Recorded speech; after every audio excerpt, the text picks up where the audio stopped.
Hey everybody, it is Natalie from Power Moon Tarot. Welcome to your reading. Today's reading is called Which Yellowjackets Character Are You? And even if you haven't seen the show, you can still choose by looking at the thumbnail and deciding what image resonates most for you. There's 4 pictures up on the screen, and the first picture is, for those of you that are familiar with the show, the first picture is Shauna. The second picture is Lottie. The third picture is Natalie. And the fourth picture is Misty. So look at each one. For those of you that are familiar with the show, pick which one what photo resonates with you most, or what character resonates with you most. And that's how you're going to choose your pile for this reading. And for those of you not familiar with the show, you can pick whatever picture you like the most, or whatever picture is most interesting or intriguing, or if you know the actress in the photo, you're more than welcome to pick that. And we are going to go ahead and get into your reading. Timestamps will be in the description box below. There's going to be 4 piles to choose from today. And let's go ahead and begin with the reading. So for those of you that have seen the show, I'm just going to move the other piles aside here while I'm talking. Those of you that have seen the show, the Yellowjackets, you know that it is a story that has like a young timeline and then like an adult timeline. And basically these girls are, their plane crashes. They're a soccer team. Their plane crashes out in the wilderness, and they have to survive out in a very like harsh and cruel environment.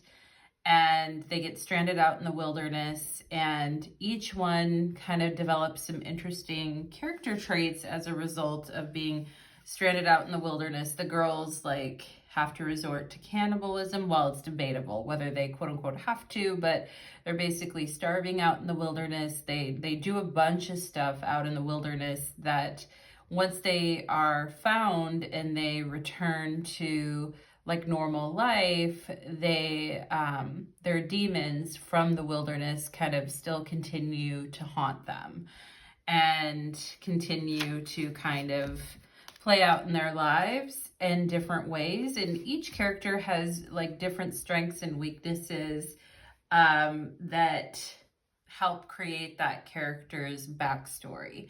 It's a really interesting show. If you haven't seen it before, I definitely, think you'll have a good time watching it. I know I've been enjoying it a lot. They're on season 3 right now. So if you're needing a new show to watch and you want to watch a show about a bunch of gals who go crazy in the wilderness and start eating one another, you can definitely check that out. So let's go ahead and begin your reading. I'm going to ring the bell. And we will start with pile number 1. Okay. Pile number 1, welcome to your reading. You chose Shauna for your Yellowjackets character. Shauna is very strong and resilient. She's very smart and crafty. She actually got straight A's in high school, and she was accepted at Brown University. So very smart gal. She's a problem solver. She's logical and analytical and independent. She's hardworking. She can be emotionally private. She can be anxious at times, but she's driven by a need of safety and security for her family, okay? And she's the only one out of all the characters on the show who actually has a husband and a child. The other characters, well, that's not true. I guess Thaisa has a wife and a son, but Shauna's the only one that's actually kind of keeping her family together as the show goes on. And she definitely craves the security of her family. But at the same time, she has a wild and reckless and very primitive and at times angry streak that can be overlooked or underestimated. And looking at her, in her adult timeline, you would think, oh, she has this really soft voice. She's super sweet. She's just like a PTA mom or something like that, but she's actually quite underneath there. A storm is brewing, and a lot of people, because of that, do underestimate her.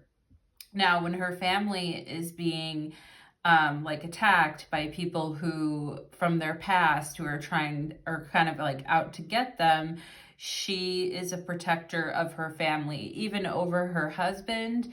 She really like takes the role of the protector. And because of that, she holds a lot of secrets from the people that she loves and cares about. And her mother-daughter relationship that she has with her daughter is very interesting. At times, it's a difficult relationship. It appears that Shauna didn't get like a lot of nurturing herself, or that nurturing is very hard for her because she tends to struggle with vulnerability, and she'll bottle up her emotions until she becomes full of rage, and then she kind of like releases that rage. So she's a very interesting character with a lot of depth. She's probably, out of all of them, she is probably the smartest, like IQ wise.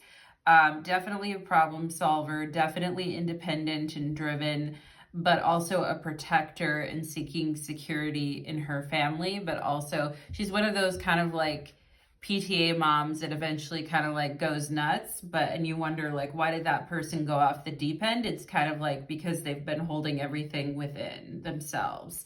But in the wilderness, her young character is very physically strong and resilient, and she's quite intimidating as well. A lot of people, because she is taller, bigger, and everything than kind of everyone else, and she has shown to be pretty ruthless in the wilderness environment. And so she has like quite an intimidating persona.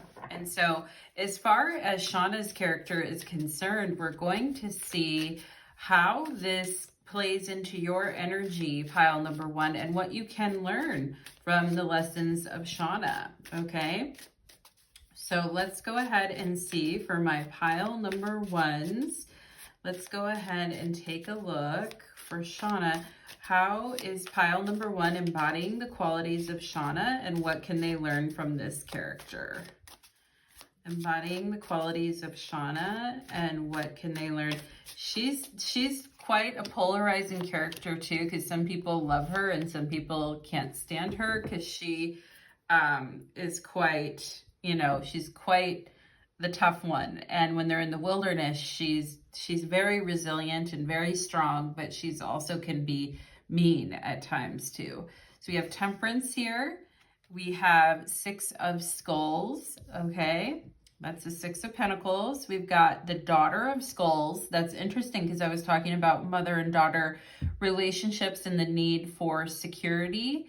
And the need for inner security. And with Pentacles, we really do talk about that need to find security within ourselves and to find security within our life, and something we can depend on. We have the Nine of Knives, which is the Nine of Swords. And I talked about how Shauna struggles with anxiousness at times and nervous energy. And, how it's kind of like a kill or be killed kind of a world. And she knows how far people are willing to go to defend what it is that they love or want, and how far she's willing to go.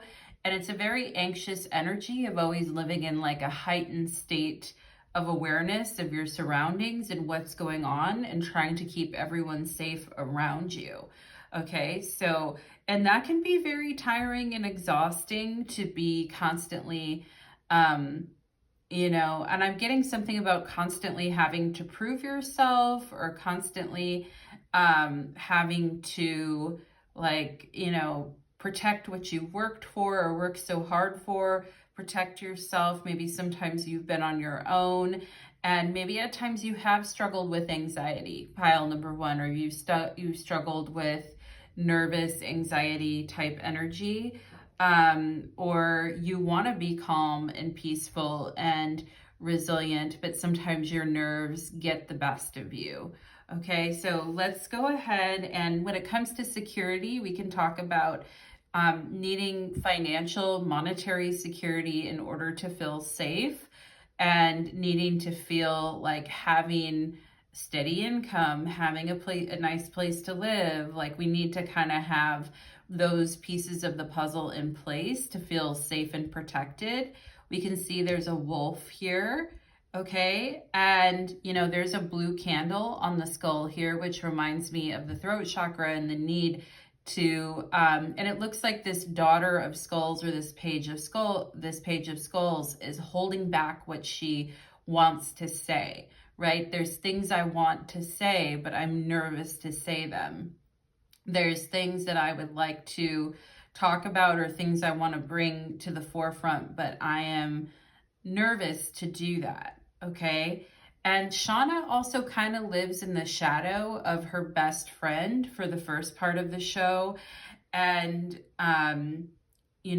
it's sometimes that is because she's more quiet and introverted and kind of brainy at first, as the show kind of starts before they crash out in the wilderness. And it kind of releases like this savagery within her. And we see the temperance energy here of wanting safety and security on one hand, but also wanting,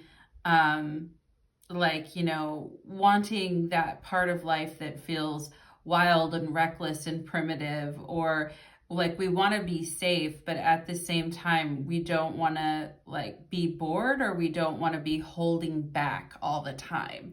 So pile number 1, that is kind of an energy I'm seeing here. We have divine masculine. Okay. And Shauna oftentimes is kind of the role of the protector and the divine masculine, even in her relationship with her husband. Like she is the one who gives them a speech and says, I will protect you guys. I will take care of you. I will fix this. Okay. But I think also because of that, she often feels strong on her own, but she maybe sometimes feels alone, or maybe feels like she doesn't have anyone to talk to. We have mask. We have protection. Wow. That's exactly duality, protection, and caution. Okay, this is being really cautious because we're nervous about something. Okay, and then we have excuses. You have so many reasons that it never works out. Find reasons that it can work. And this is coming out under the 9 of Swords, where we feel very like emotionally on edge, and we're holding back because we're emotionally on edge about something and we feel like we need to protect ourselves. Okay. I also feel like you guys are very good at telling when people are lying, and you're very observant, and sometimes you can easily I feel like it might be easy for you to wear a mask sometimes and pretend that you're okay when you're not okay, but you also have a way of carefully observing other people, is what I feel too. And if you feel like someone is lying to you, you're going to feel a nervous feeling in your gut. Pile number 1. You'll feel that nervous, anxious feeling in your gut if someone is lying to you. Okay. And let's see what else we have here. We have Osiris, and we have commitment, acquisition, and responsibility, right? So commitment, responsibility. This is something that Shauna has to her family. She sees herself as a protector, and, and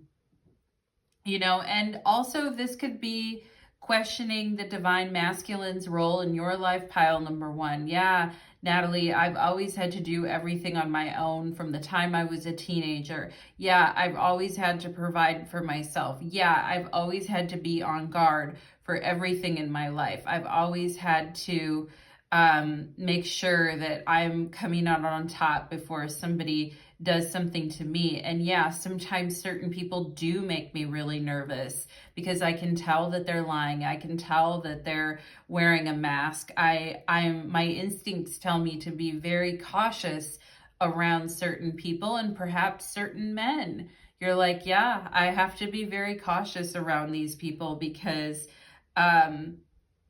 they say like commitment and responsibility and acquisition of things is very important, and stability is very important. The more things that we own, the more that those things own us. So that is very interesting. We have deception, exactly. Integrity, transparency, and trust.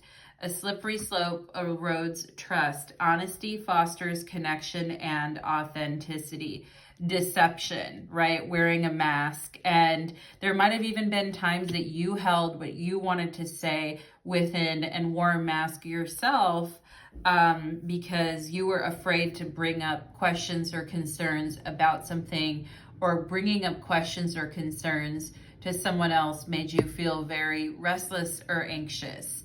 Okay. And this leads the way sometimes to self-deception. It can also, like I said, be talking about you're very good at telling when people are wearing a mask or telling when people are lying to you. But the question could be, pile number one is, well, what do I do with that information, right?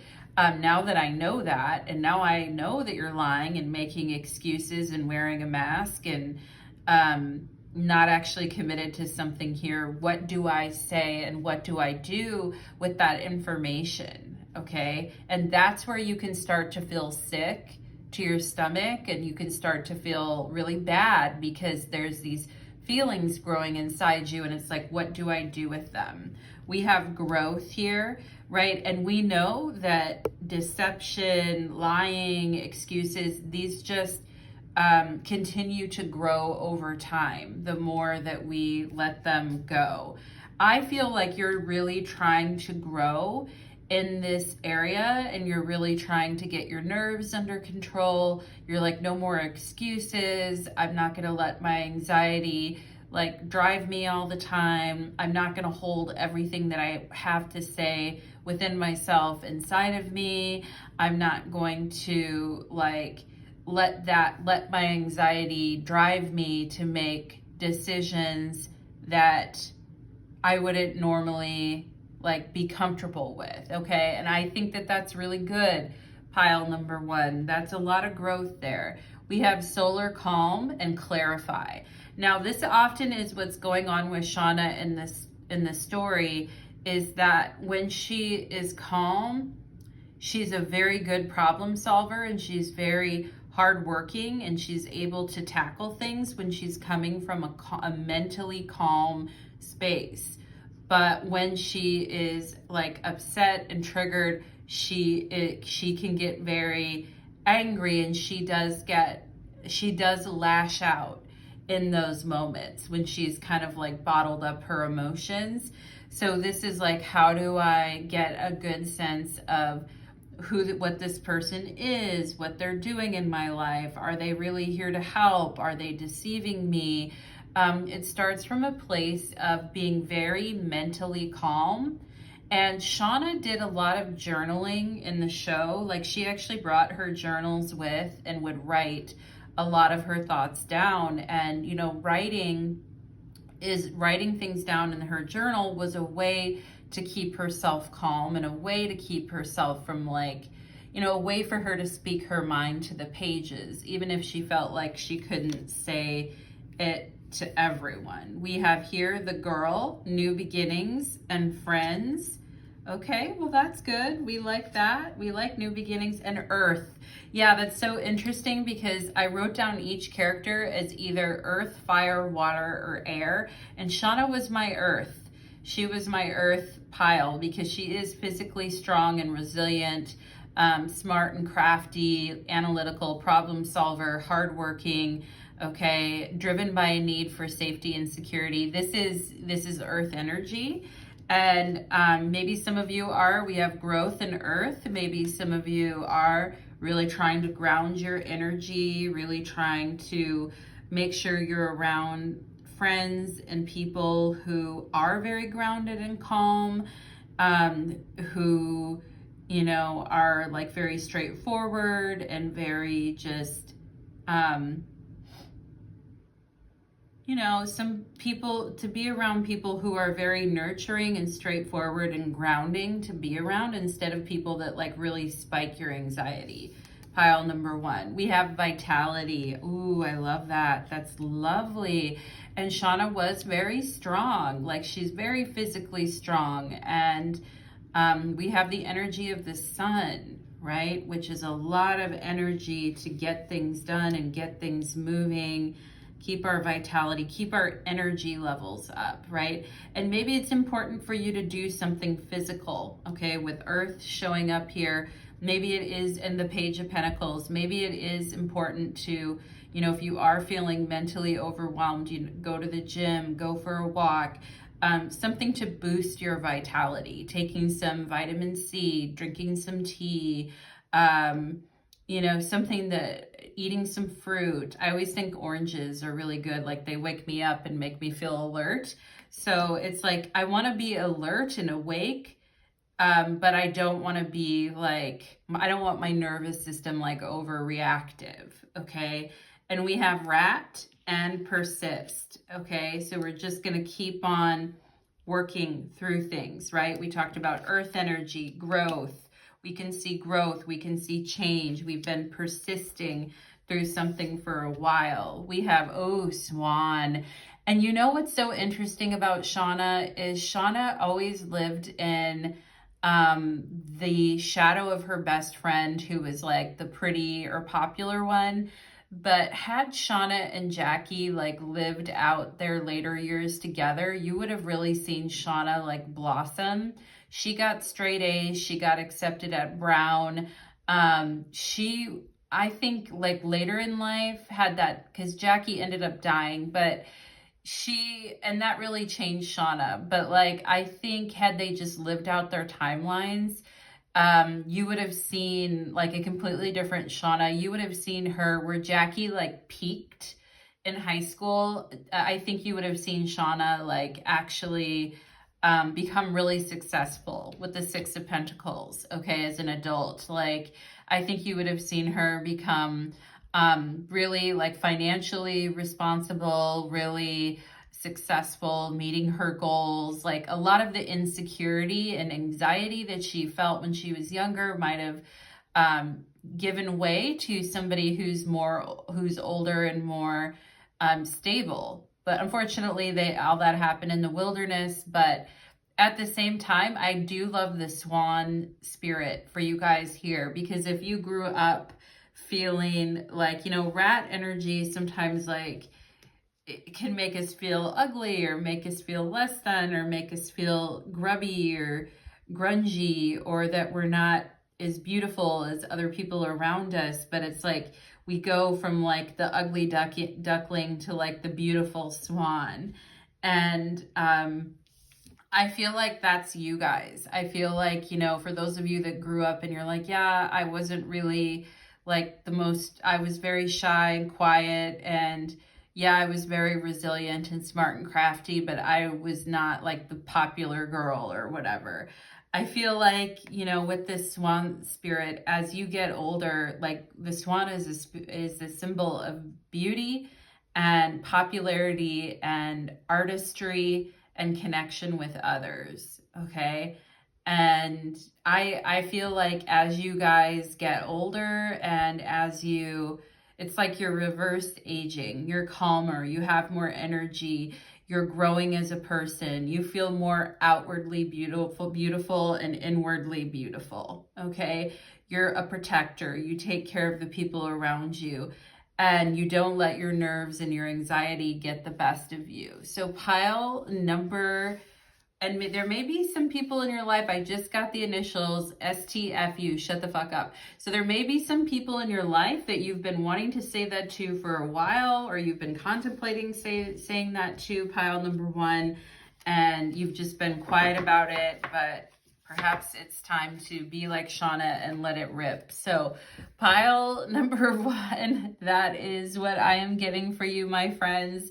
I wish you the very best, and we'll move on to pile number 2. All right.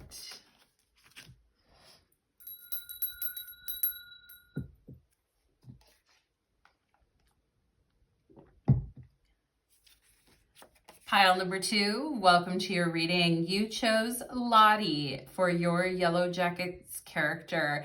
And today's reading, spoiler alerts ahead, pile number 2, okay? But this is which Yellowjackets character are you? And you chose Lottie. Now, Lottie, if you look online about her, she's known as an INFJ on the Myers-Briggs. So maybe for those of you that relate to INFJ, welcome to your reading.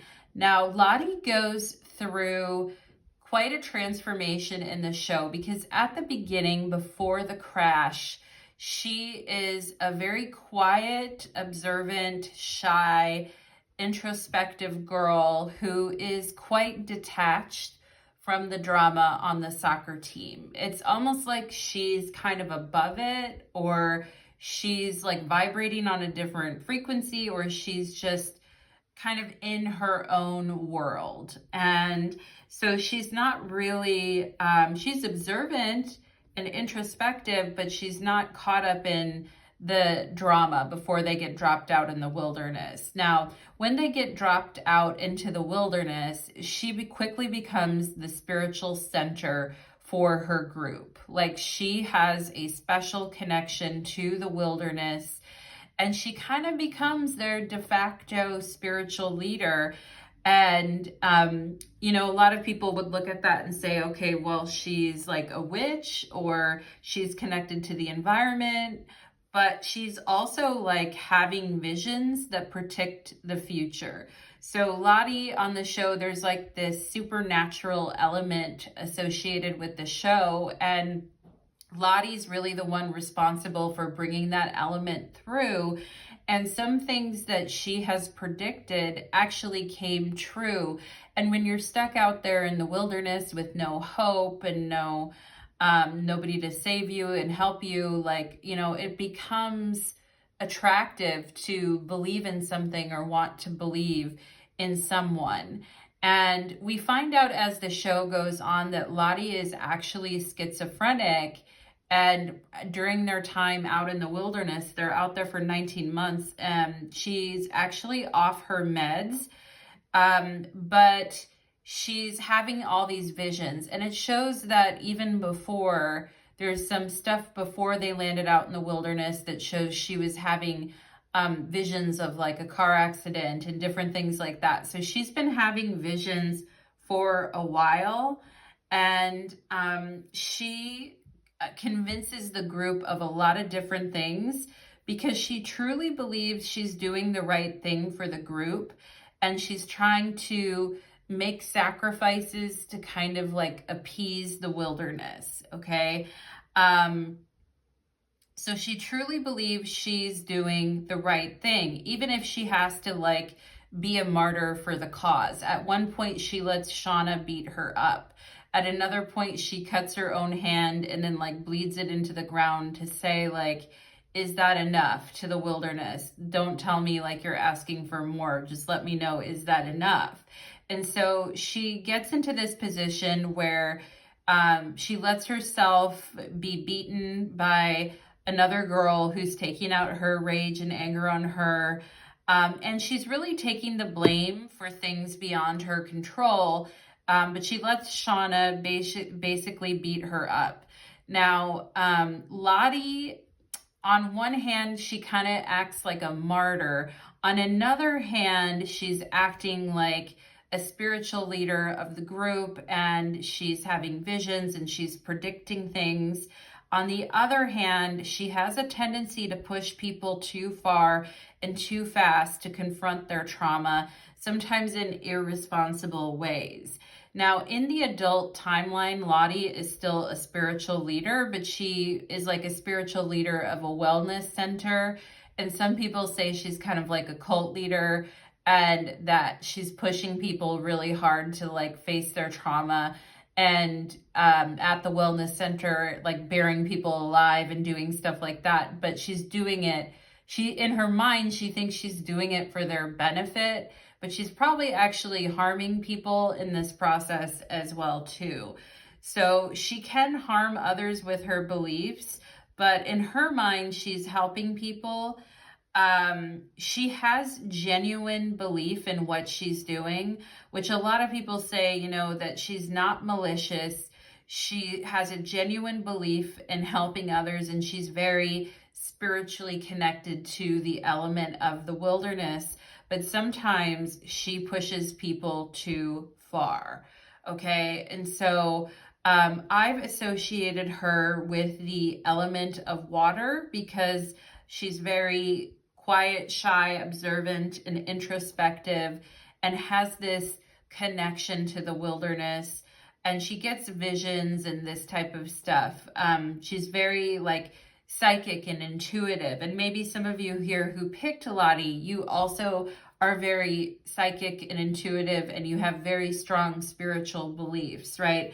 And you're not going to resonate with every, you know, every element of Lottie, I'm sure, because some of you are like, I'd never bury anyone alive, Natalie, to like make them face their trauma, okay? But Lottie's all about working with the wilderness. Even after they leave the wilderness, she still 100% believes in the wilderness, okay? And so there, you know, she's working with energies that are way beyond her control.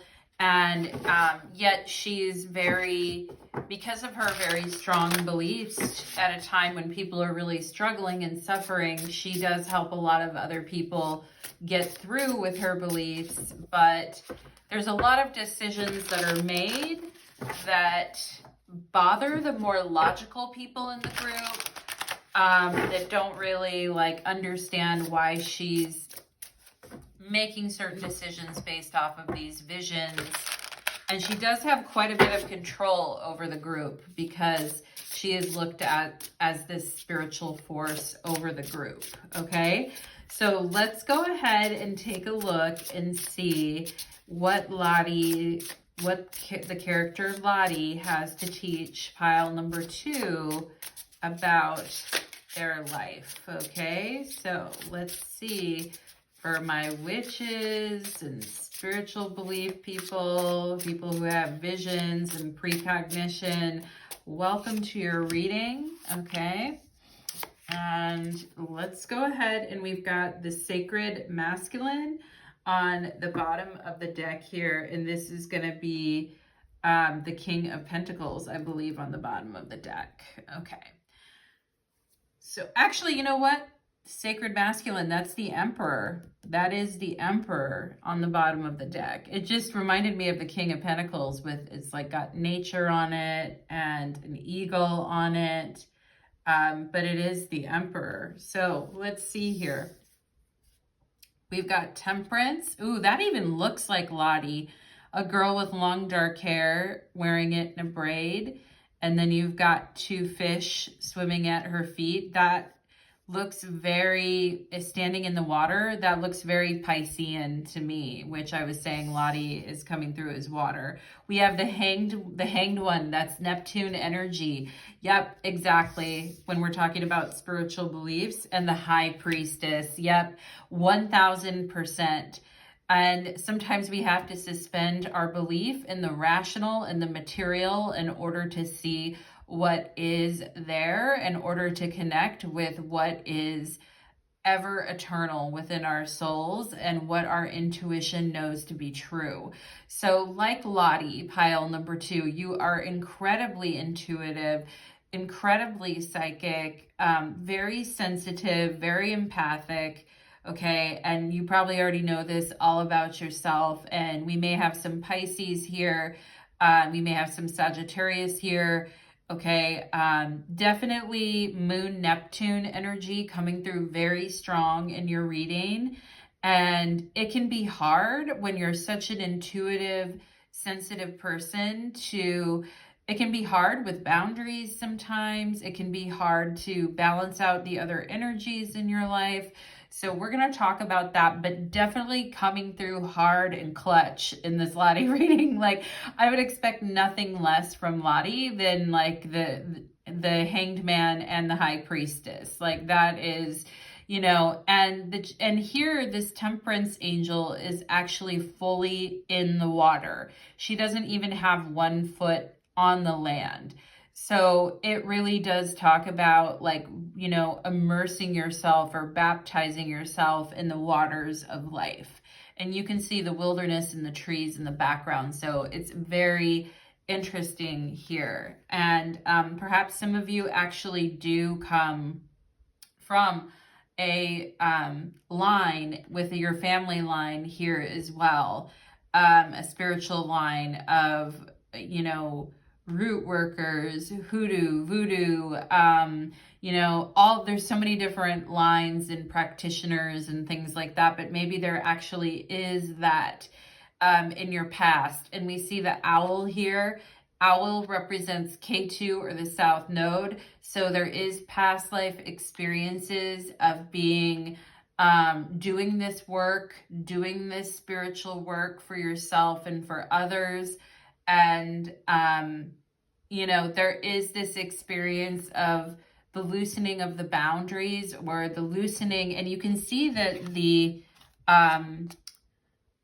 like the Hanged One is here, but it is basically very loose. Like the tie is very, very loose.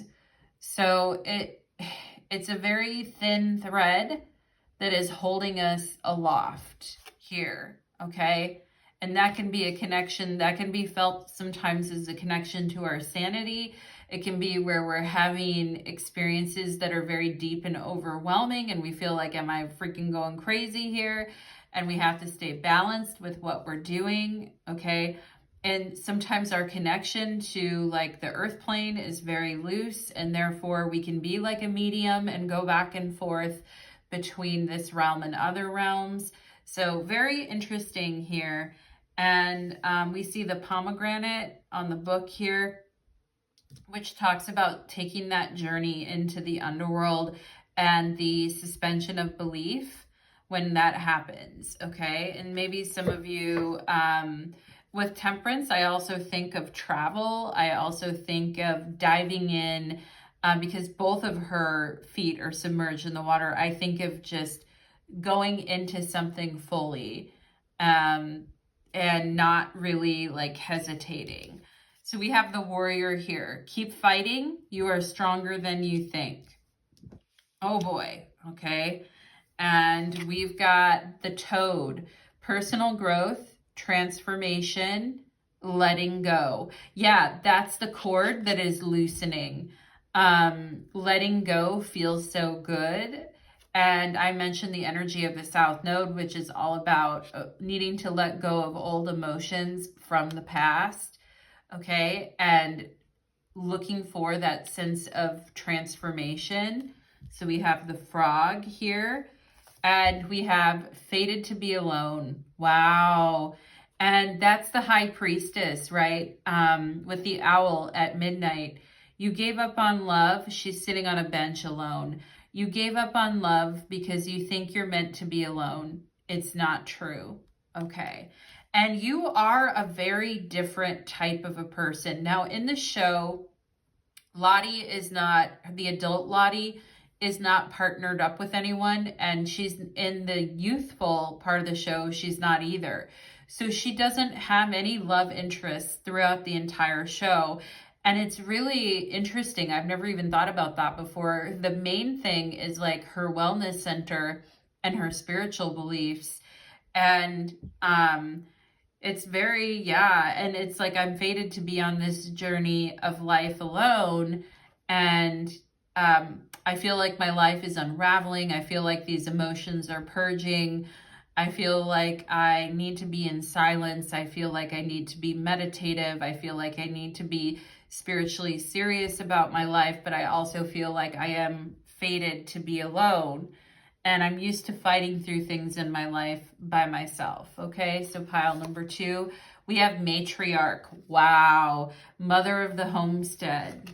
And this has to do with opportunities and consequences and rejection.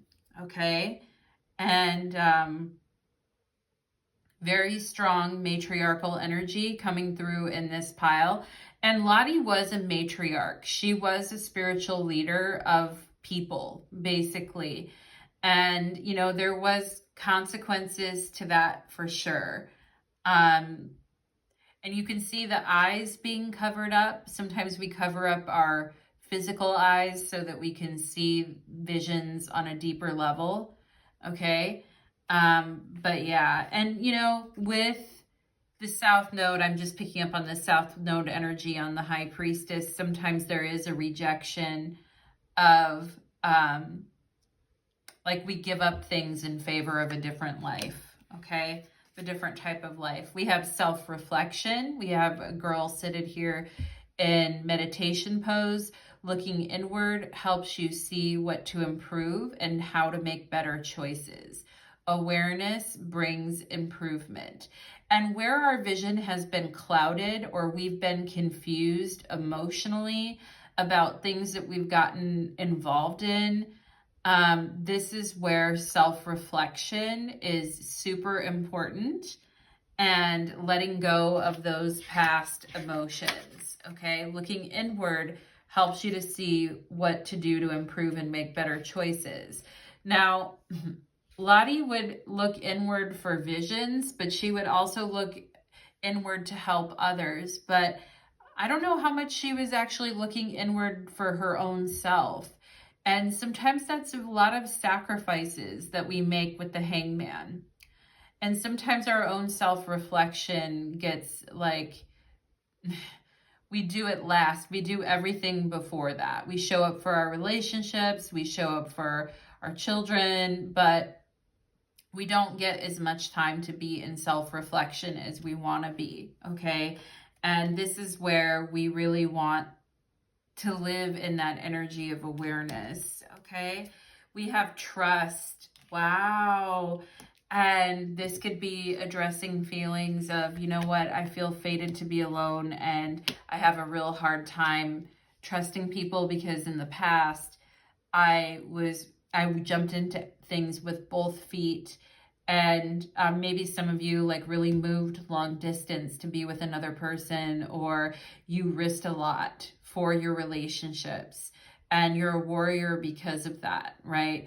And you risked everything for love or that type of energy. But as a result, it's like now you feel it's like, I don't know, right? I need to work on trusting myself and trusting my decisions because my emotions were too involved in guiding my decisions in the past, and I didn't have the greatest boundaries with that.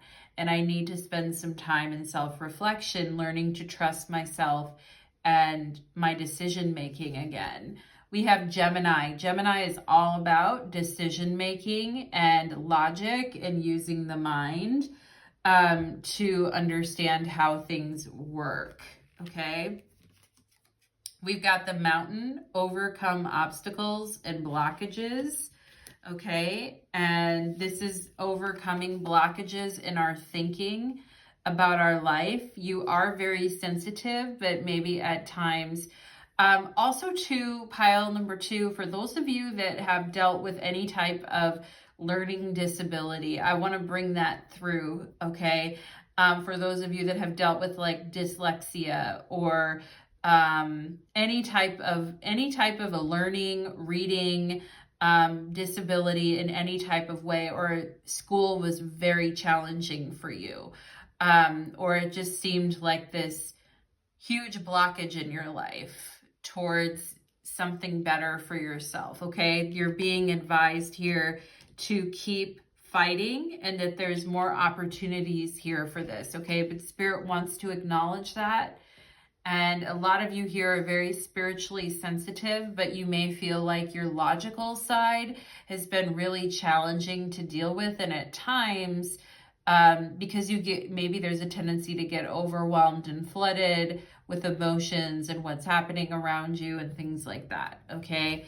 And yeah, so for those of you that have dealt with that, just know you've come so very far. We have Yesod, and Yesod is the Sephirah associated with the moon. And look at the purples here. I love that color. But, and this is about trusting your inner vision, because Yesod is where we go to dream. It's where we interact with the astral plane. And You know, and maybe some of you feel like in order to connect with the astral plane, I do trust the visions that I'm getting, Natalie. It's taken me a long time to do that and to make space for that in my life, but I finally do trust that. But a lot of times I feel like I have to be alone, or that I can't have a partner in my life because it messes up my connection to the astral plane, okay? And perhaps Lottie felt that way too, because she definitely was not with anybody her character didn't date anybody throughout the entire thing. Okay, she was very dedicated to her spiritual beliefs, and that really just took up her whole life. And yeah, so it's like, and she was like the matriarch and of the group, for sure. She was the de facto like spiritual leader. All right. And we have breakthrough here in the moon landing. Wow. Doing the impossible. All right. Doing something that no one could even dream about. Going galactic. And surpassing challenges that people thought that you could never, you know, and this is a breakthrough for those of you that are working on your spiritual channeling, or you're working on your mediumship, you're working on astrology or tarot, or you're working on your spiritual business or things like that, you're going to have a major breakthrough with that. For those of you that are artists and you're very creative and you've been feeling really blocked, okay, just know it's coming through. And you have to trust your intuition 100%. The logical mind can fool us and tell us 1,000 reasons why we shouldn't do something, why this isn't going to work, why something isn't right, you know, but you know that you have to trust your visions, trust what you're pulling through from the astral plane, because you will find a breakthrough for your life there, okay? And that's where the breakthroughs are. And we have black tourmaline and eliminate, okay? And because you are so sensitive to energy, etc., pile number 2, it's super careful, you know, super cautious taking care of your energy, right? Because if you are working with deeper energies on a spiritual level, then you're like, I just don't want anything to attach to me. I don't want anything bad to happen to me. I want to stay protected. I want to make sure that my energy is grounded, because I am working in some very, you know, interesting spaces energetically. And Spirit is saying, yeah, that is, and Spirit wants to help eliminate blocks in your thinking, okay, and help you to overcome obstacles towards, if for those of you that have struggled with learning disabilities, or you have like ADHD, or you have, you know, anything like that that causes managing day-to-day life and tasks to be very overwhelming, Spirit is wanting to help eliminate a lot of that excessive mental chatter and help you connect directly through the astral plane, because that is where your best ideas come from. That's where you really gain information that other people are not getting. Pile number 2, okay? We have dragonfly spirit. Wow. And the dragonfly spirit is very elusive, very beautiful. It has, you know, every dragonfly has different colored wings. It's a very sensitive, spiritually aware animal totem. And it says truth transcends illusion. Okay. And this was a big thing for Lottie, because some of the things that, you know, she definitely was wanting to trust the visions that she was getting and having a breakthrough around that. And I think it's okay to question, you know, it's okay. But a lot of, I mean, the story still has to play out. Like, we're not done with this story yet. Yellowjackets, like, is still an ongoing show. So we don't know, like, is there a supernatural element or not? It's a big question. Lottie was a huge driver of that supernatural element side of the story, okay?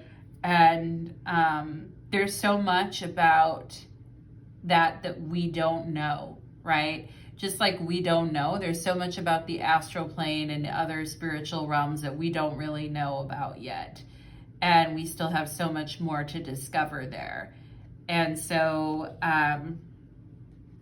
yeah, and this is talking about being very grounded with this eliminate and black tourmaline, eliminating influences from our life that just confuse us or make us second guess ourselves all the time, versus knowing, like, you know, because we can believe in what we're saying. It doesn't make it true, right? And that's the tricky part of Lottie, is we can believe 1,000% in everything that we're doing and trusting everything we're doing, but it doesn't necessarily make it true. So what is truth?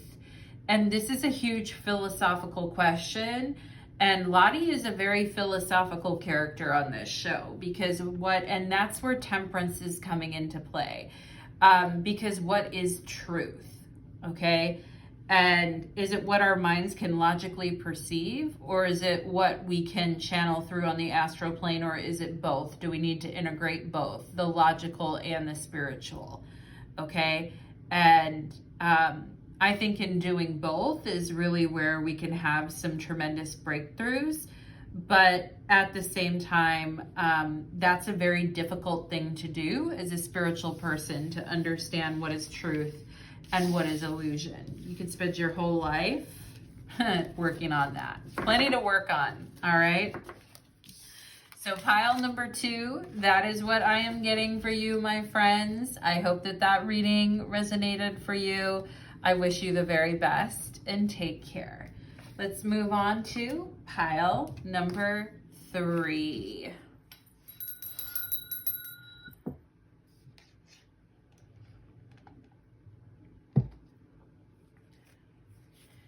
Pile number 3, welcome to your reading. You chose Natalie, and today's reading is called Which Yellowjackets Character Are You? And Natalie was the 3rd picture on the thumbnail, and so we are going to talk about her. Now, her character is awesome. For a lot of people, she's like their favorite on the show.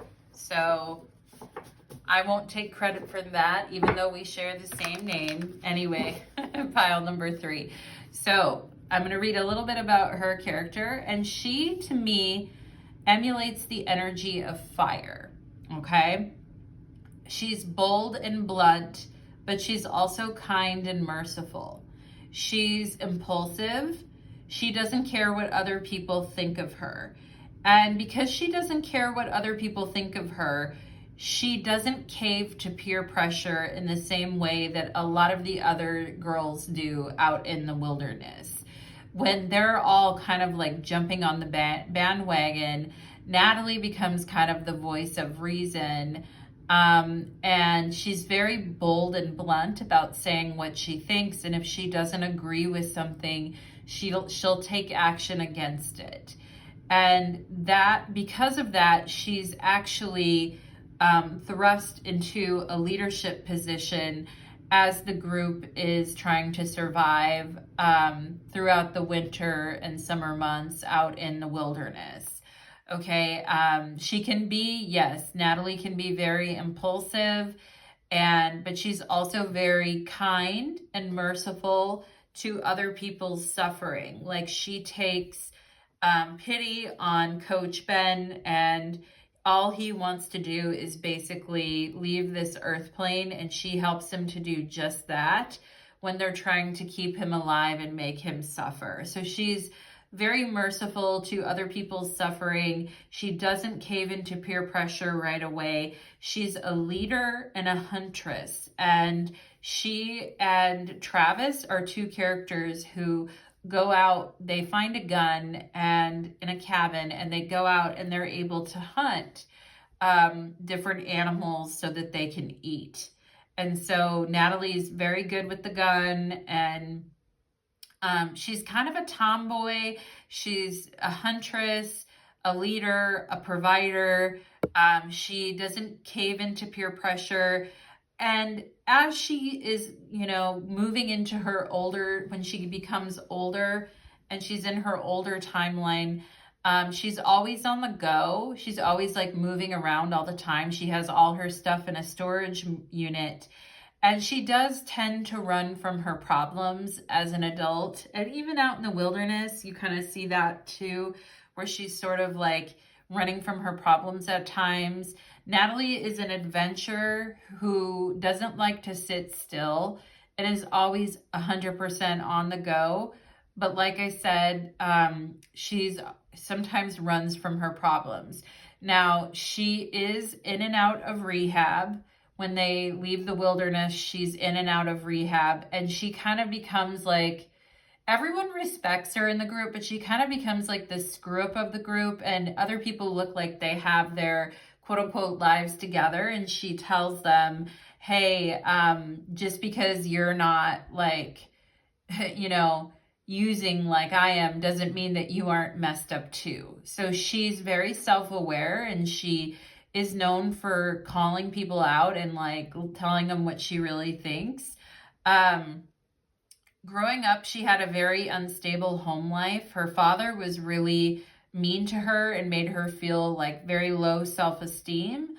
And I would say that Natalie is probably like closest maybe to like a version of a feminist that we could see on this show, because she is sort of like independent, doing her own thing. Yes, she does love and care about Travis, but she has like a toughness and a fierceness to her, and an independent side to herself, where she gets in some discussions with Travis where he's like way more traditional and she's like, what? And it's kind of interesting because it kind of rides that line of she's kind of more of a feminist there, but she is very self-aware and she doesn't let many people in, but she has a fierce bond with those that she loves. She has a very strong moral compass, okay? Even when the other girls have seemed to totally lose their moral compass, Natalie still has a moral compass, and she tends to remind others in the group, like, you don't need to do this thing. You don't need to, like, eat this person. And when they're getting ready to chase her, she tells Shauna, look me in the eye before you, like, basically slit my throat. You need to look me in the eye. So she's very brave.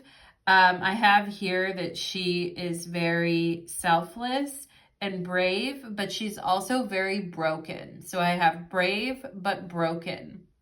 And more than any other character, she's looking for healing and redemption from her past. She has a lot of self-honesty, and in the adult timeline, she's not trying to say that, they did what they did to survive and kind of write it off. She's actually very self-honest and trying to face what they did, but it's a heavy burden for her to carry. And and she is just searching for a way in her adult timeline, a way to put her inner demons to rest.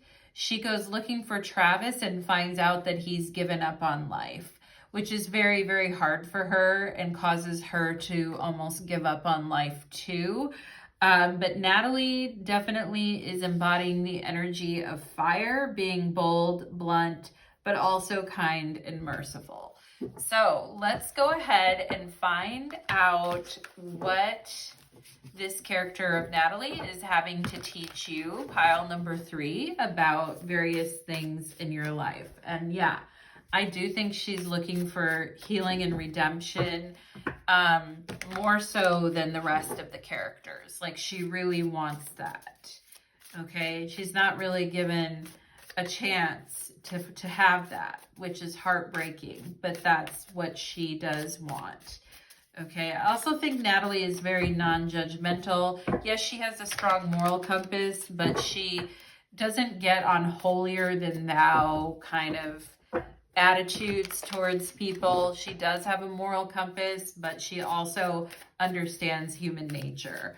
So let's go ahead and take a look at the sun just popped up. Yeah, definitely looking for renewal, looking for redemption. And sun is, of course, fire energy. So let's see, when it comes to Natalie, what is pile number 3 needing to learn with Natalie's character? Okay. Let's see. 1, 2, 3. Okay, we got the 9 of Wands on the bottom of the deck. Yep, that fits. Fire energy, spiritual warrior, strong, takes a strong stand for things that she cares about, loves, and believes in. Yep. We have the 9 of Swords, searching for a relief from her pain, from her grief of losing Travis in her mourning. We've got the 2 of Wands. Yeah, because she's very fiery, and this is why she doesn't sit still very easily. Like she's always like kind of nervous and jumpy, but she's also like running from things a lot, but she's also like on the lookout for the next adventure, and she sees the whole world as her home, and she doesn't really have like a specific home base. She just kind of goes everywhere. And we have here the 6 of Pentacles. Okay. Yeah, looking for some type of, I think she's really looking for stability in her relationships, okay? And looking for ways to find stability in her relationships with others.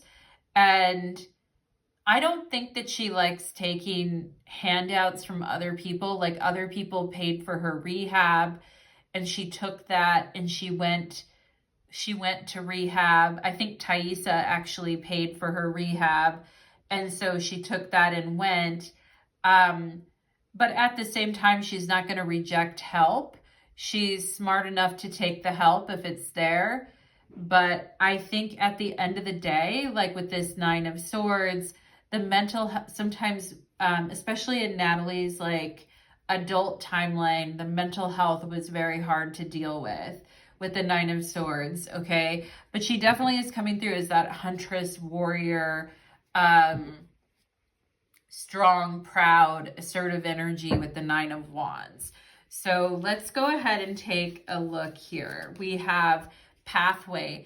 Follow your own path. You do not need to follow another. That is totally true for Natalie. Like, she does not care what other people think, and because of that, she truly doesn't care. And because of that, she doesn't cave to peer pressure like other people do. Okay? And, you know, we got to take what opportunities we get in life. We got to get while the getting's good. And we can't worry what everyone else is going to think about what we're doing. Sometimes we just need to go for it. Okay? And we have here, we have the gargoyle. In stone I'm carved, let alone in the cold, always watching over, protecting stories untold. Okay. Always watching over, protecting stories untold. Interesting. In stone I'm carved, and we see this carving, these stone carvings right here. And protecting and watching over. I feel like there is an energy protecting and watching over your path. Pile number 3, for sure. We have here unlovable. And this was really, I feel like what Natalie really dealt with, okay? Is this feeling of feeling unlovable. Practice radical self-acceptance and love yourself with all your flaws, right? She's always running from her demons all the time. And she was very honest about where she was at in her life. Like, she wasn't trying to put on airs with where she was at, but, you know, this feeling hanging over her, this feeling of dread hanging over her, of feeling unlovable and feeling, like nobody cared. Like, I do feel like she wasn't necessarily looking for other people to accept her. It was herself she needed to find that self-acceptance within. And maybe that is something you struggle with as well, pile number 3. We have Lady of the Mask, and we have vanity and surface appearances, okay? And this can be where we feel we have to fit a certain beauty standard, or we feel we have to fit a certain body type, and we're sick of having to conform to that. And so we're just trying to reclaim that part of ourselves, okay? And we have here, your true potential is waiting to be discovered. Embrace the void, emptiness and creative power. Wow. Wow. Embrace the void. That is the 9 of Swords, right? Your true potential is waiting to be discovered. And I feel there's a huge go for it message in this reading with the 2 of Wands and 6 of Pentacles. We get 0 opportunities that we don't try for. Don't worry. Don't hold yourself back because of worry or a sense of gloom or doom weighing over you. I know it's easier said than done. Pile number 3. But at the same time, I feel like Spirit is saying, you, with the 2 of Wands, you got to strike while the iron is hot and while the getting is good. And like, even if asking, like if you're going to ask for a raise, or you're going to interview for a new job, or you're going to ask for a new opportunity at something, or put your work out there in some new way, you know, maybe there is this sense of like vulnerability or rejection or that type of thing. Or I feel like Spirit is saying your true potential is waiting to be discovered. Once you get past this emptiness, this void that has been there in your life, you can finally get to the work of, you know, creating these opportunities for yourself. We have ideation, okay? And this is where we can start comparing ourselves to other people. And I feel like this is something that Natalie was really good at not falling for this. And maybe in your own life, this is something that you want to work on. It's like, oh, everyone else is going after things so easily. Everyone else is focused on their opportunities. I'm just sitting here. I don't know what to do next. I don't know what steps to take. I'm worried that I don't have the right look for this. I'm worried that I have to change how I look. I'm worried that, you know, I'm not going to know what to do when I get there, type of thing. Spirit is saying, like, there's this state that is an ideal state that everybody wishes that they could be in all the time, but that is not true for most people. Okay. And most people, like, we idealize other people thinking that they have this formula figured out, worked out, etc. And they really don't. Okay. They're just trying things and taking opportunities, which I feel like Spirit is saying, yes, do. We have tension. We've got the square and tension here. We've got the sun. Yeah, and I saw the sun earlier. Opportunities for success. And yeah, so there is, I do feel like this is a big career message for you, pile number 3, or this is a big work message for you. This is about getting over a failure or getting over a perceived, like, I fucked up kind of thing from the past. And continuing to stand strong with your fire, okay? And continuing to search for opportunities where things can like be successful and be achievable for you. And for some of you, that may be driven through self-employment, side hustles, ways to make extra money, etc. Okay? But there's this tension around opportunities and success, that it feels like, am I ever going to get there? Is it ever going to happen? Okay. But we have the energy of the sun. We have Bina, the Sephira of Bina. which is represented by Saturn, and where we find structure, but where we also can get lost at times. Okay, and then we have the life force energy. Yeah, this is fire energy 100% for sure. This is the Namaste in Africa and life force energy. Okay, and maybe some of you have Sun Saturn in your chart, or you have a very heavy Saturn energy that pulls you down sometimes just when you get a footing on things. Okay, and you have to really fight for opportunities for yourself, for success. Okay, but Spirit is saying you still got plenty of life force energy within you for opportunities and success. Okay, and we have here rose quartz and love. Oh, the way that love can inspire our life force energy. Oh, I love that. That's so pretty, right? And yeah, love it. And we've got groundhog spirit, time to let go. Okay. And you know, this is where we're having to let go of the struggle, and we're really having to, you know, straighten ourselves up and believe in a good outcome for ourselves. Now, pile number 3, I want to, for those of you that have been involved in relationships where you really put a lot of love and affection into somebody that was kind of maybe a bottomless pit or represented a void for you, okay? It's time to let go of that. Some of your life force is going to return to you tenfold once you let go of that energy. Now, it's interesting in the show because Natalie loved Travis.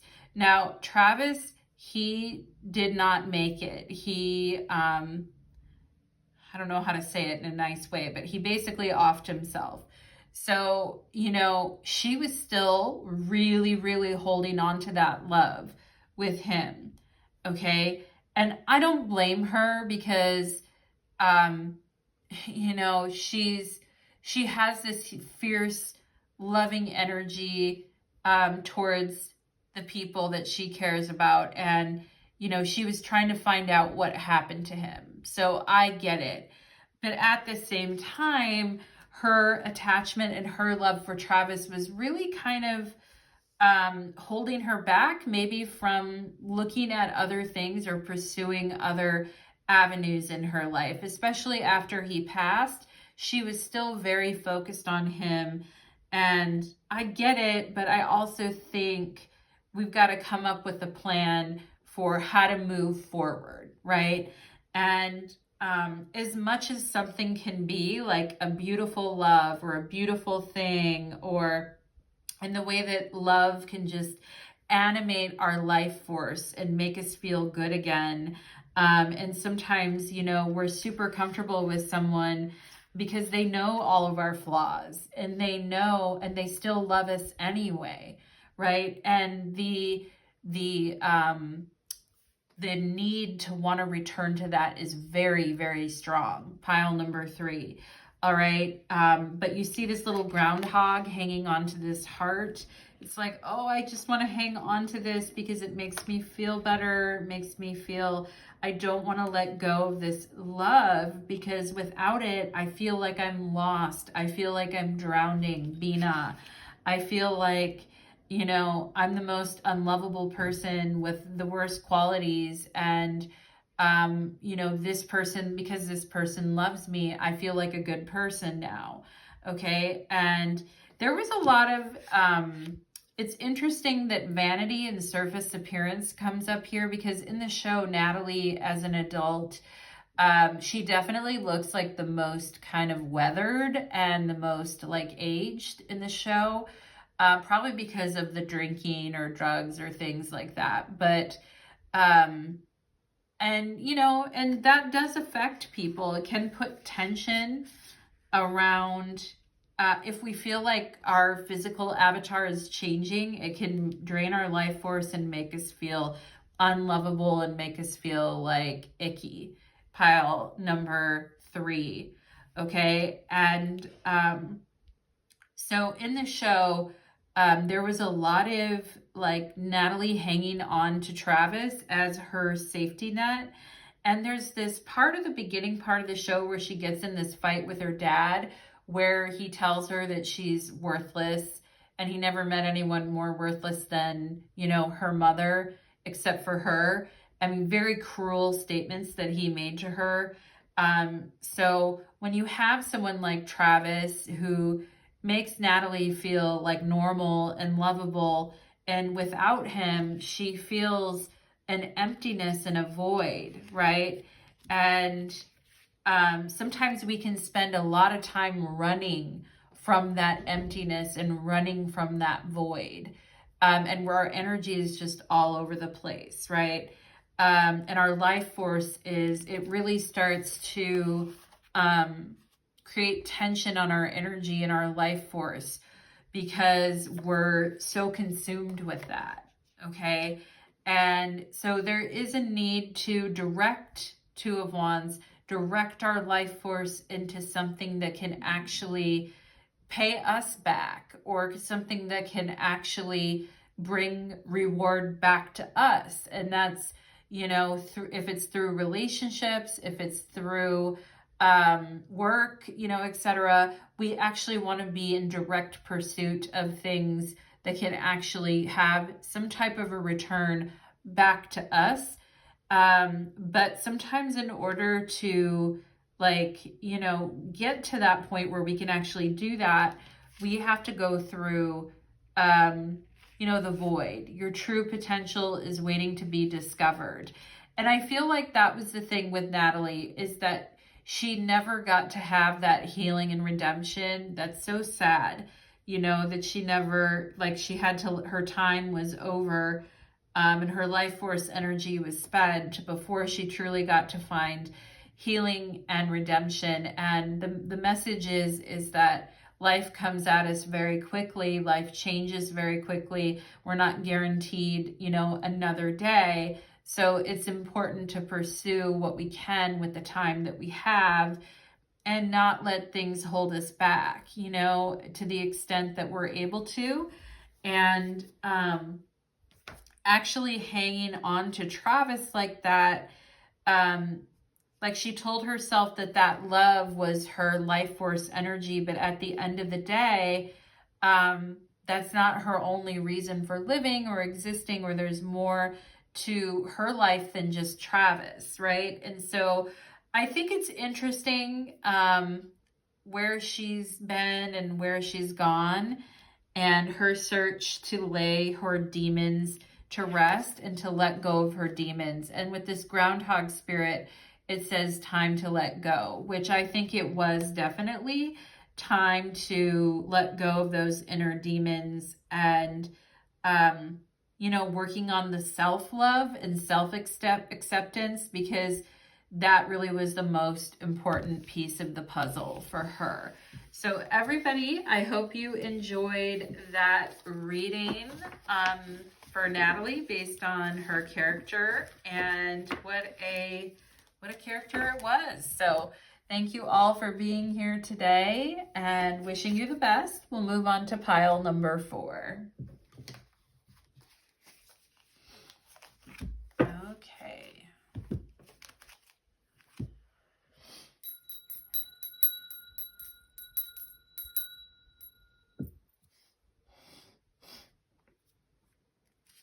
Pile number 4, welcome to your reading. You chose Misty, and this is the final pile for today. And Misty is a very interesting, eccentric character. Each character I gave the earth, fire, water, air signature to. For Misty's character, she was assigned air. So if you resonate with air sign energy, Gemini, Libra, Aquarius, then, you know, perhaps you're like, yeah, that's has my energy all over it. Misty is very eccentric and different. And before the crash, they show a lot about Misty's personality. So Misty is a social outcast who is actively being bullied. Like, people are calling her phone, pretending to be somebody else and laughing at her.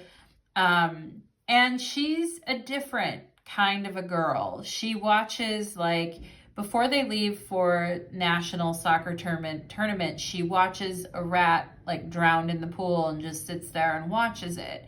So she definitely has like a different mindset than a lot of her peers, and she doesn't, and a lot of people are like, okay, is Misty like a sociopath? Is she like, and not to say you are pile number 4, she definitely has such an intriguing character. I would say her character is probably one of the most intriguing. And she is similar to Natalie in some ways, in that, you know, they both have like a tougher exterior. They're both, especially as adults, they both kind of have like this punk rock, wearing leather jackets kind of thing going on. But Misty was always looking for acceptance from her peers from day one, trying to be everyone's best friend and be a good friend. You know, even in her twisted, weird way, she was trying to be everyone's friend. Where Natalie wasn't like that. Natalie was honestly didn't really care what other people thought of her and didn't really cave into peer pressure. So if you gel with that energy, you can listen to pile number 3. But in pile number 4, Misty is eccentric and different. She is a social outcast. For those of you who grew up not really aligning with your peers, being different than your peers, not really like gelling with everyone around you, dressing different, looking different, acting different. And Misty wasn't actually on the soccer team. She was like assisting the coach and kind of like the water girl instead of quote unquote the water boy. So she was not even like athletically like on the team with the other girls. So she was always trying to get the other girls to kind of like her and respect her, and or just people in her school in general, but they were very mean to her, bullied her, and she definitely was not gelling with her peers. Now, when the plane crashed in the wilderness, she really started to shine because she had like CPR training, first aid training, and immediately she like amputates someone's leg who wouldn't have survived without that. Or she starts doing all this type of first aid on people, and people start looking at her like, wow, she really is knowing what she's doing. She really is like, thank God she's with us, right? But then Misty does the most controversial thing. She destroys, because people are finally starting to recognize her as someone who is good and a person that they like.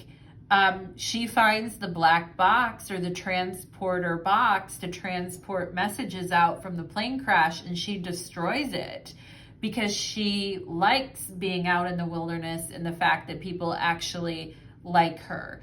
So, you know, this is a person who is very driven by the need to feel useful and the need to feel like loved by the people around her, which isn't necessarily like a bad thing, right? If you want to feel useful to the people around you, if you want to feel needed, in order to feel useful and needed, that helps you feel loved, right? Which is a big thing with Misty.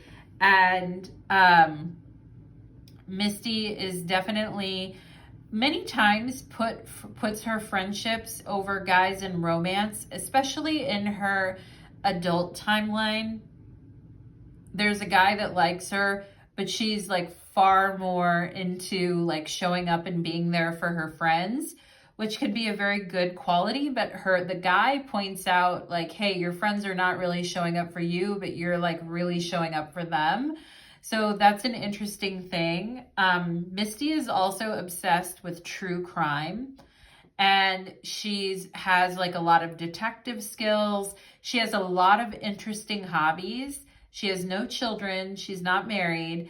And she has a pet bird named Caligula. So she's very eccentric, very different, lots of hobbies, into true crime. She is very loyal to a fault with people, like to the point where she can't see anything but that. And, you know, in the wilderness, when their plane crashes, she ends up being very cheerful most of the time when everyone else is like very sad or very scared or depressed. She's actually like quite cheerful because she finally feels needed and loved for the first time and noticed and seen. And so you see her actually bringing up the vibe because she's smiling and laughing and like helping other people feel cheerful. But she does get very obsessed with other people that she cares about. Like she gets really, really obsessed to the point where, like, you know, she's obsessed with Coach Ben, and she basically like, you know, poisons him at one point because he doesn't like her back. So, I mean, she gets super, super obsessed with the people that she loves and cares about, whether it's friends or romantic partners. She will get very, very obsessed about that.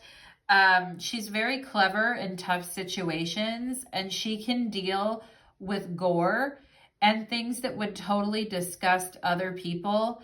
She makes a makeshift feeding tube to feed Coach Ben in the wilderness and force him to eat. She's a nurse in her adult life, so she has that very like Nurse Ratched kind of vibe to her, where like she's not afraid of gore, she's not afraid of bodily fluids or anything, and she's got really good like first aid skills and all of that.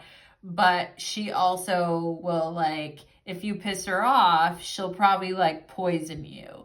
So she's a very interesting one, Misty. And she does not get grossed out by things that would disgust other people. She's a very complex character that has interesting hobbies and needs to feel useful and needed by her friends in order to feel loved. She resorts to extreme measures to pursue her goals, and she fears loneliness and abandonment, particularly by like her friends, if they leave her alone. And she is actually quite alone most of the time. Like even within the group of the adult Yellowjackets, she doesn't have the same respect as the other ones. People like always call her last. People still kind of don't want to be around her because she is very weird and different. But at the same time, if something goes down and you need help, who are you going to call? Misty, right? If you do something and you totally mess up and you need help cleaning up your mess, it's Misty who's going to help you. So that's an interesting dynamic that she has in her friendships. And she does fear loneliness and abandonment. And Misty can be very dangerous when she's slighted. When people slight her, forget her, or don't include her, she can become very dangerous in those moments. And so she's definitely a wild card, and she is played brilliantly in the adult timeline and in the youthful timeline.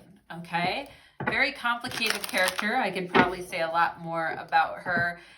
She definitely cares what people think of her and wants to be liked, unlike Natalie, who doesn't care as much what people like about her. Natalie is searching for healing and redemption, where Misty is searching for belonging and connection. Okay, so totally different characters there. And let me go ahead and see for my beautiful pile number 4s. And I'm right there with you, pile number 4. I was a social outcast when I was younger. I was not like a popular kid by any means. So I definitely wore weird clothes and acted weird and everything. So let's go ahead and see for Misty. Let's see, what does pile number 4 have to learn here regarding Misty? All right. 7 of Wands on the bottom of the deck. Keep trying, keep working at something. Never give up. We've got the Knight of Wands, enthusiastic. The Fool, that's huge Misty energy right there. The Fool in the tarot is aligned with the element of air. And yeah, Misty can also be very impulsive and wild and reckless at times, but she wants somebody to join her, right? She wants somebody to join her for it. Somebody who will go along with her schemes and her plans and the things that she comes up with. She definitely is a first-class weirdo, for sure. That's full energy all the way. Reckless, interesting, hobbies. We have the Knight of Pentacles, okay? So that's interesting. Pile number 4. Okay. Pile number 4, if you have 2 people in your life that you're trying to decide, do I want to go with this person or do I want to go with this other person? There's one person who is very sexy and fun and outgoing and wild and interesting. And then there's another person who's more stable and has their life more together and is more dependable and reliable. I feel like you guys are choosing the wild and interesting one. Pile number 4, okay? You're like, I need to be with somebody that can hold my attention and keep my attention. I can't be with anybody who is boring. Yeah, I would love the stability. Yeah, I would like to be with somebody who's more reliable, but I get bored easily. I can't handle people who just do the same thing, eat the same food, do the same thing every day. It's too boring. I don't like it. So pile number 4, let's see what we got going on here. We've got Libra. Yep, the need to make a choice about a relationship. Balance the scales, okay, and partnership here. And it says fashionable. So, you know, somebody that catches your eye, somebody that dresses in a way that is flashy, somebody that has a little bit of attitude and a little bit of spice to them. That is more of your jam.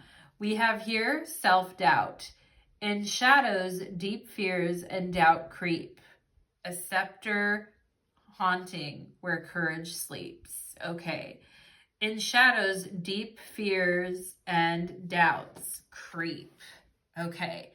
So this is this could be doubt about a relationship, self-doubt about, we have past trauma.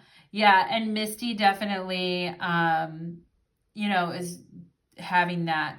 You need to take time for yourself and heal your past trauma before moving on. Okay, and yeah, this can be where we're like really quickly moving on and we're like, fuck it, I don't care. I'm on to the next, you know, bite me, whoever in the past, blah, blah, blah. It's boring. I don't want to take time and just sit there. I feel like my life isn't moving or changing or growing, and I don't want to just sit there and wait. You know, and with Libra coming up here, perhaps you like being in a relationship, pile number 4, but you also have a lot of doubts around your relationship and a lot of fears around relationships because of past trauma. And we have here Poet of Avon, fame, stagnation, and pride. Okay. And yeah, this could be where you feel like somebody's just telling you a story or somebody's just saying shit to make themselves look good. And you know, that they're just really, you know, you're like, I want to follow the person that is like most interesting. Okay. I want to go talk to the person that is being very wild and out there. Okay. And this could also be like for yourself. I want to follow what's fun. I want to follow what's entertaining and interesting. And I do like people who are talkers and storytellers and have a lot to say. Okay. And maybe in the past you've rejected people who just seem too boring or not that interesting. And there's this side of yourself but maybe also too, you're like, that person was a perfectly good person. They might have actually been good for me, but I just threw them to the wayside to go for this really unpredictable thing. And it could be past trauma that is driving some of these relationship decisions here. We've got inner cosmos. Again, trauma. Trauma. We've got the word trauma twice now. To embrace the light, first acknowledge the dark. Trauma, seeing, going deeper. Okay? And you can see other people's trauma very well. I feel like pile number 4, and particularly in relationships, other people's doubts and traumas tend to come out very much, okay? And we have surrender, okay? We also have Pisces and sensitize, okay? So we could have some Pisces and Libra energy showing up in this reading. And these are 2 signs, Pisces and Libra are 2 signs that don't really have any relationship to one another. And yeah, maybe you guys were with somebody who was a very sensitive type poet, and they really did care about you, and you took off for something else, or they took off for something else. But Pisces is known for being a poet, and maybe underneath it there is a really sensitive side to yourself as well, pile number 4, that not that many people get to see. I think Misty has that as well. Like, romantically, when she's interested in someone, I think there is this kind of softer side of her that comes out a little bit in the show, but there is a need to go deeper, okay, because there is past trauma showing up in relationships here. We've got the book, Secrets, Knowledge, and Learning about yourself on a deeper level, surrendering doubts from the past, okay? And what I'm feeling here is that there is a need to do some inner work here, pile number 4, before we go off sniffing for the hottest, piece of meat in the vicinity. You know what I'm saying, pile number 4? That there is a need. There's also a need to tell your story, perhaps poetically or through writing, or through some type of artistic medium. There is a lot of self-expression that could be coming up here, just feelings that you've held inside. And, there's also this feeling of being swayed emotionally by what another person is telling you, okay? And feeling like you're very susceptible sometimes to being swayed by other people's stories and what they're telling you. That's not necessarily a bad thing, pile number 4. And sometimes we meet people that have a similar trauma to what we have, and we bond over that, right? It's like, oh yeah, you went through that too. Well, I went through this too.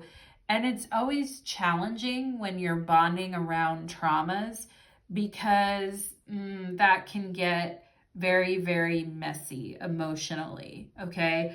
And I've done it before, pile number 4, myself in my own life, and it usually doesn't work the best. It can create some really intense bonds, but it can also have the potential to create trauma bonds, which are very painful and very hard to deal with, okay? And if you don't know what that is, and you're like, I've never, in a relationship, I've never heard that term before, give it a Google. You can Google trauma bond relationship.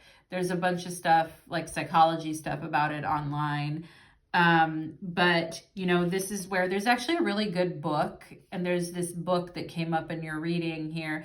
There's actually a really good book on trauma bonds, and I forget the name of it, but it's like a bestseller, and you could probably get it at any bookstore. But yeah, definitely if you're bonding in relationships over past trauma, that can create really fast connections that feel really intense with someone, but they may not be long lasting, and they may not be that reliable, and they may just cause more trauma on top of trauma. So that's something that needs to be looked at. We have Mercury, yeah. And this is all about learning and knowledge when it comes to, when it comes to your past, and it comes to understanding on a deeper level what this is all about, okay? And there is an intellectual aspect, I feel like, to understanding our trauma that is helpful. It can only go so far, because then we have to